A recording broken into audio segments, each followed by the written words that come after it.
President Donald Trump is vowing swift and severe retaliation after a deadly attack in Syria killed 2 U.S. service members and an American civilian. I just want to pay my respects to everybody. I must say in Syria also, we had an attack in Syria, and we had 3 great patriots terminated by bad people, and not the Syrian government. It was ISIS. Syrian government fought by our side.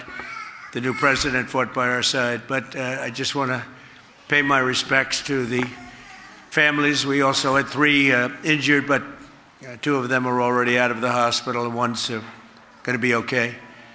But we lost 3, so it was a rough day.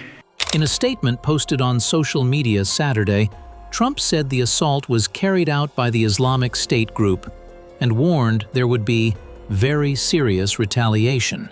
The attack took place in the ancient city of Palmyra in central Syria, where U.S. forces were supporting counterterrorism operations against ISIS. According to U.S. officials, the American troops and a U.S. civilian interpreter were providing security outside a government building when a lone gunman opened fire with what appeared to be a machine gun. Syrian security forces later killed the attacker. 3 additional U.S. military personnel and 2 Syrian security officers were wounded in the shooting.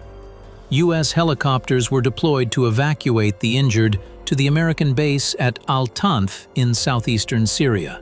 While ISIS has been significantly weakened since its territorial defeat in 2017, U.S. officials warn the group remains a lethal threat, particularly in Syria's vast desert regions. War Secretary Pete Hegseth condemned the attack in stark terms, warning that anyone who targets Americans anywhere in the world will be hunted down and killed. Although no group has formally claimed responsibility, Pentagon officials say early assessments point to ISIS.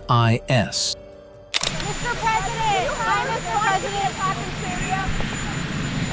So we mourn the loss of 3 great patriots in Syria. You know how it happened. It was an ambush, terrible. We also have 3 wounded. They seem to be doing pretty well.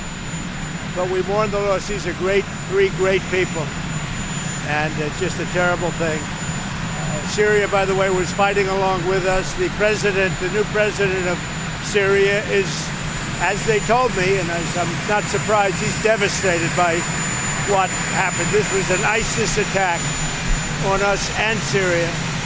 And again, we mourn the loss and we pray for them and their parents and their loved ones. Very, very sad. Mr. President, will the U.S. retaliate against ISIS? Yeah, we will. And should U.S. forces are attacked again? You're going to be seeing. And should the U.S. still be in Syria? We will retaliate. Thank you very much. Trump's refusal to condemn the Syrian government came as a shock to many, marking a rare moment where a U.S. president openly praised Damascus. When Al-Sharaa visited the White House, he held multiple informal meetings with Trump. Syria President, sir, could you update us on your meeting? Did you come to any agreements? Say it? With the leader of Syria you had earlier, did you come to any agreements today? Well, I've had an agreement with him. He's a very strong leader. He comes from a very tough place, and he's a tough guy. I liked him. I get along with him, the new president of Syria. And we'll do everything we can to make Syria successful, because that's part of the Middle East. We have peace now in the Middle East, first time that anyone can remember that ever happening. And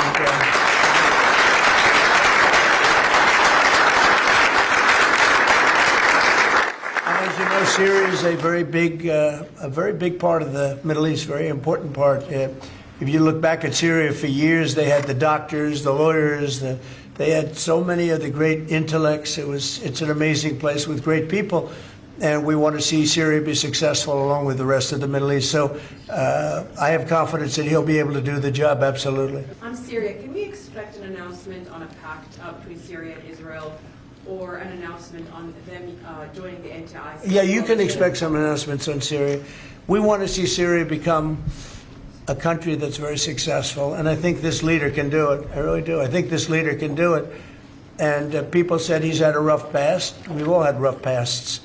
But he has had a rough past. And I think, frankly, if you didn't have a rough past, you wouldn't have a chance. He gets along very well with Turkey, with President Erdogan, who's a great leader. Erdogan's a great leader and very much in favor of what's happening in Syria. We have to make Syria work. Syria is a big part of the Middle East. And I will tell you, I think it is working and really well. We're working also with Israel on, getting along with Syria, getting along with everybody. And that's working amazingly. As you know, Hamas has given us back numerous bodies. It sounds pretty gruesome, but it's something the parents want more than if their son had been living. Hard to believe. I've seen all of the parents, so many of the parents, and getting back the body of their son, their dead son, is as vital to them, as important to them, as if the boy was generally the boy was alive. And as you know, over the last 4 or 5 days, we've gotten a lot of the additional bodies that they said they were going to. They've worked very hard to do that. So we have peace in the Middle East. It's a great thing, and nobody's ever seen anything quite like it. After your meeting with the Syrian president today, Switzerland, Mr. you posted President. last week about your talks with Switzerland. We're reporting that you're near a deal that would lower their rates. With Switzerland? Yeah. We're working on a deal to get their tariffs a little bit lower because. 15% is what we're saying. No, I haven't said any number, but we're going to be working on something to help Switzerland along. We hit Switzerland very hard. We want Switzerland to remain successful, and we're a part of Switzerland in the sense that they've been a very good ally. Yeah, we're working on them and some others, and we're working on others to increase them a little bit too. How close is it with Switzerland? Switzerland? What? Do you have something to do with Switzerland? He wants to buy a nice watch. He wants to buy a nice Rolex, right? We'll give Rolex some publicity because Rolex has been—they've been very nice, Now, look, it's a beautiful country. It's a small country, but economically very big. So we're working on something. After Caitlin? our meeting with the Syrian president earlier today, Marjorie Taylor Greene, who is a big ally of yours, said that she would rather see you focused on nonstop domestic policy meetings here at the White House instead of nonstop foreign policy meetings. What's your response to her saying that, and also saying that grocery prices are up and not down, as you've said? Yeah, so I don't know what happened to Marjorie. She's a nice woman, but I don't know what happened. She's lost her way, I think. But I have to view the presidency as a worldwide situation, not locally. I mean, we could have a world that's on fire where wars come to our shores very easily if you had a bad president. We had a horrible president, and we ended up with Russia-Ukraine, and we ended up with other disasters, too. Don't forget, I put out 8 wars, 9 to come. I think I'll get the other one taken care of, but I put out 8 wars. And look at the damage that Russia-Ukraine has done to us as a country. I mean, we spent $350 billion. We're not spending any money anymore. Now they pay us through NATO. I got NATO to go from 2% to 5%. Well, that's very important.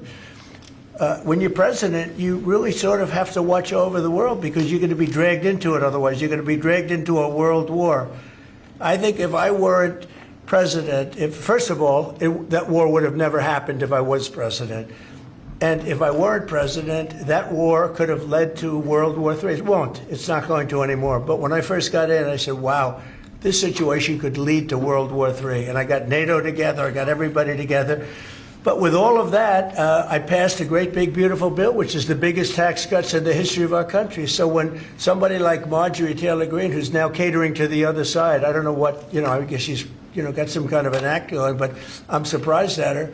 But when somebody like Marjorie goes over and starts making statements like that, it shows she doesn't know. I don't devote a lot of my time